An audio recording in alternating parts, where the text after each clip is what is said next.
తెలంగాణలో 2 మంత్రులు ఉన్నారు. వీళ్ళేం చేస్తుండ్రో వీళ్ళకు తెలియదు. ఆంధ్రప్రదేశ్లో 2 మంత్రులు ఉన్నారు. ఒక ఆయన బీజేపీ ఆయన, ఒక ఆయన టీడీపీ ఆయన.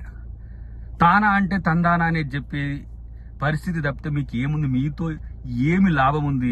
ఏమిరా బాలరాజు అన్నట్టున్న సంగతి మీకు అర్థమవుతుందా కనీసం?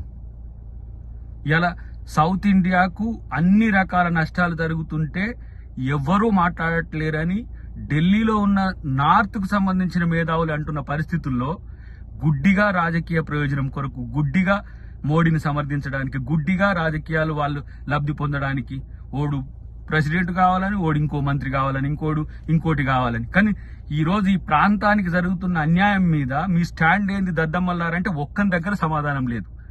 బీజేపీ ఆర్ఎస్ఎస్ కుట్రలు ఈరోజు సౌత్ లో బలపడడానికి, మతాన్ని ఒక విషంగా మార్చడానికి ఒక ప్రయత్నం చేస్తున్నారు. ఇలా ప్రాంతంలో విద్వేషాలను రెచ్చగొట్టడం ద్వారా ఒక ప్రయత్నం చేస్తున్నారు. దేశాన్ని విచ్ఛిన్నం చేసే విధంగా ఈరోజు ఒక ప్రయత్నం చేస్తున్నారు. ఇలా ప్రాంతీయ అసమానతను రెచ్చగొట్టి ఇలా ఏ విధంగా రాజకీయ లబ్ధి పొందాలని చూస్తున్నారో దీనికి తగు సమాధానం దక్షిణ భారతదేశ ప్రజలు ఇవ్వాల్సిన అవసరం ఉంది. డెఫినెట్ గా దీని మీద కాంగ్రెస్ పార్టీనే కాదు, సౌత్ ఇండియాలో ఉన్న ప్రజాస్వామిక వాదులందరూ కూడా దీని మీద పోరాడాల్సిన అవసరం ఉంది. భవిష్యత్తులో కాంగ్రెస్ పార్టీతో పాటు అందరూ కూడా కలిసి రావాలని మేము విజ్ఞప్తి చేస్తున్నాం.